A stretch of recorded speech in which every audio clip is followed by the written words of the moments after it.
This is the Hidden Killers podcast with Tony Brueski. Featuring former FBI Special Agent and Chief of the Counterintelligence Behavioral Analysis Program, Robin Dreeke.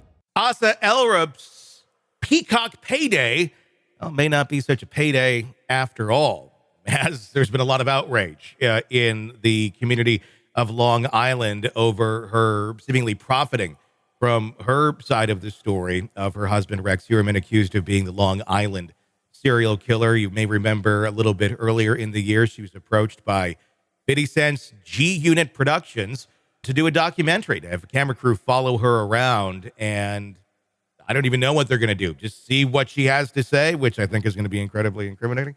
But, well, that's yet to be seen. The thing with this, she was going to make about $1 million on this, not directly from Peacock. And Peacock was very careful to say that. No, it's licensing rights to her image. That's what it is. Because if we said we're just paying her for this, that might seem really... Well, legislation is now being proposed to stop that. Legislation that could go in place immediately to stop this payday. The expansion of the Son of Sam law is what we're talking about. This is a law that was put in place more than a decade ago, initially blocking criminals from profiting off of their crimes, book deals, movie deals, things like that, going and sharing their stories. There was a loophole in it. We've been talking about this loophole the whole time. The loophole being, well, members of the family could profit. In some cases, you can look at that and go, well, if they're truly victims, is that a wrong thing to be able to share your story? But this is a gray area with this one, especially with what we know or what we don't know about Asa Ellerup. The new bill proposes the expansion of the law to include defendants' relatives. Attorney John Ray, representing some of the victims' families, very much supporting this move. Here to discuss, Robin Dreeke, retired FBI special agent. Robin, what's your thoughts on this rushed legislation that they're trying to put into place? It seems kind of amazing, considering how slow it usually goes to get something in place, but a lot of uproar on this one. Yeah, they're doing a great job of rushing this legislation through, and it's really fascinating, isn't it? You have, I don't like keeping scorecards on victims, but I'm on the side of the families because they have multiple victimization, and Elsa has one, because she's playing herself as a victim, like the unwitting wife or soon-to-be ex-wife of the accused serial killer. And so you can kind of, so if you remove the families that were impacted by the serial killer and you just look at Asa, you're like, yep, well, that's crappy and she's got nothing. They destroyed her house and she needs a way to live. And so you kind of can, in a part of your mind saying, okay, it's an interesting story maybe. And I'm also on the side of, I'm like you on this one. I think I'm more on the side of, if you put a film crew with her, I don't see how that's going to help Rex at all. That's going to, I think there's going to be a lot of leakage that you're going to get that'll probably generate leads by having a film crew with her, all the time, kind of getting a background of his life that she's completely unaware of. And so I don't see it helping him at all. I see it only hurting. But at the same time, though, if it's victimizing the families by her being able to profit by her relationship to Rex, I'm all for getting rid of it, because what a dual-edged sword, that's why in these cases, I stand back and say, let the legal proceedings go and see what happens.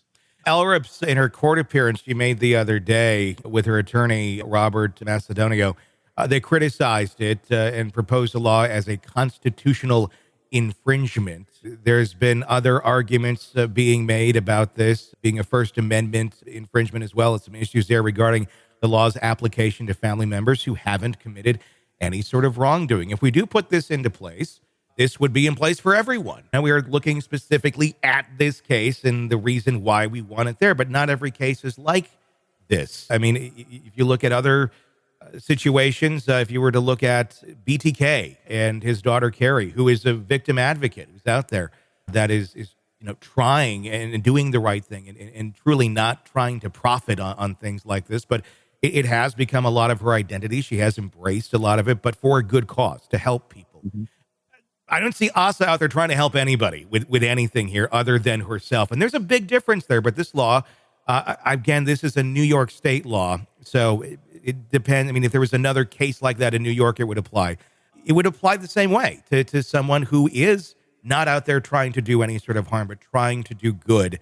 And that would, in fact, probably hinder that, because if that is what their identity is, that's what they want to dedicate their life to as their career of going out, being a victim advocate and helping people. If they can't make a living doing that, doesn't seem right in the best of circumstances.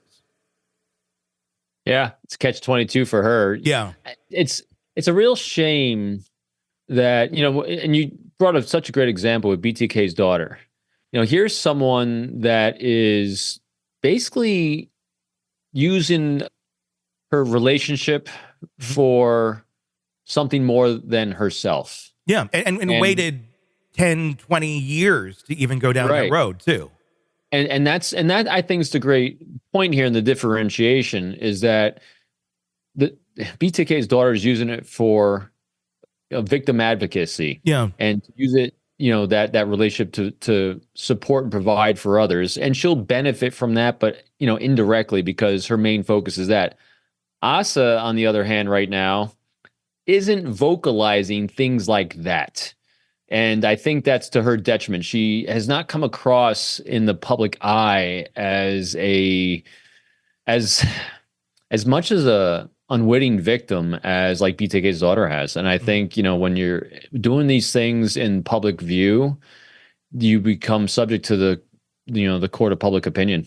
And I think she's not really helping herself, which is why, just so think about this. We'll do that thought experiment here.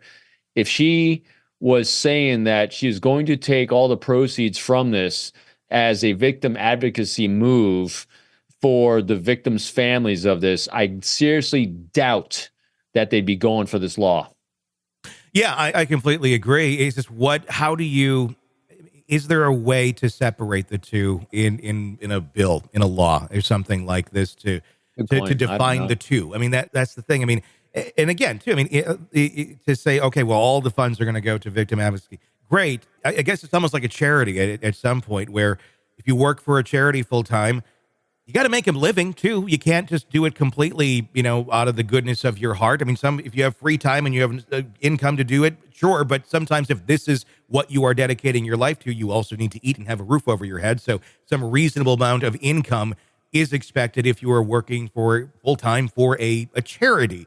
This is obviously not that, but I could see it also working that other way. If, like I said, the Carrie Rawson example is just that. This is what she wants to look at full time and dedicate her life to for the good of other people and helping people.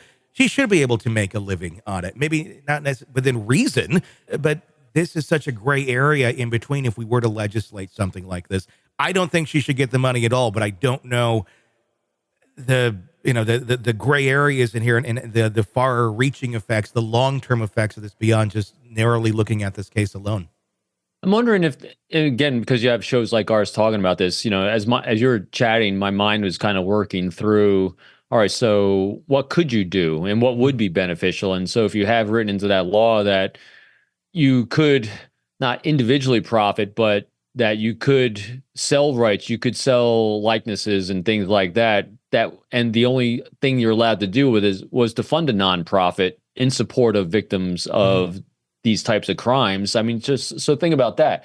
So if we just play forward that from our own conjecture that, all right, this is who she now is. This is now her defined role, title, and position for the rest of her life, that she is the ex-wife or soon-to-be ex-wife of Rex Heuermann, that she didn't have a choice in that, but how can you make that into your business? Instead of personally profiting from that, you could create a not-for-profit, 501c, where you are the president, CEO, or a board member, where you actually created, profits from your familial position with this person to garner people to donate and take contributions that will then be then donated around for different advocacies and things like that. So you could literally do that, but it takes some energy. But it takes you embracing who you are today and then working within the parameters of the laws that are going to be established, and also working with the victims involved here. Yeah. I'd be very curious as to what the victims' families would say. Hey, what would have helped you? And then having that dialogue and say, well, if we were then to be able to collect money for victims? What would that look like? So there's ways that she could actually be communicating more effectively to be embracing the victims in this one. Yeah. BTK's daughter did. Yeah, the whole thing has just been a very tone-deaf approach. Yeah, that's a good way to put it. Just very tone-deaf is a great way to put it. She's been very tone-deaf on the needs of others beyond herself, which, again, she's in survival mode because she's been assaulted, really. Her home's been, psychologically assaulted, I should say, with the home being ripped apart, her children in distress. So that makes you very me-focused. But she needs, if she wants to be able to provide for herself mentally and emotionally, spiritually, physically, whatever it is, she's going to need to break out of that. Yeah, without a doubt. It's a confusing one. It's one that has so many tentacles to it. We'll just have to see where this goes. I don't want her to make the money, but I don't know how much I like the law either. Yeah, it is like a double-edged sword with that one, isn't it? It very much is. I don't want you to have it, but I want someone else who's worthy to have it. And that essentially, it's intent. I mean, it comes down to intent. What are you going to do with it? Yeah, that's the big thing. Want to listen ad-free? Want advanced access to all of our interviews before anyone else? Become a True Crime Today Premium Plus subscriber on Apple Podcasts. You get every episode commercial-free. So you can binge on true crime until you can binge no more. Search True Crime Today Premium Plus on Apple Podcasts now, or go to our podcast page and sign up now. More of the Hidden Killers podcast next.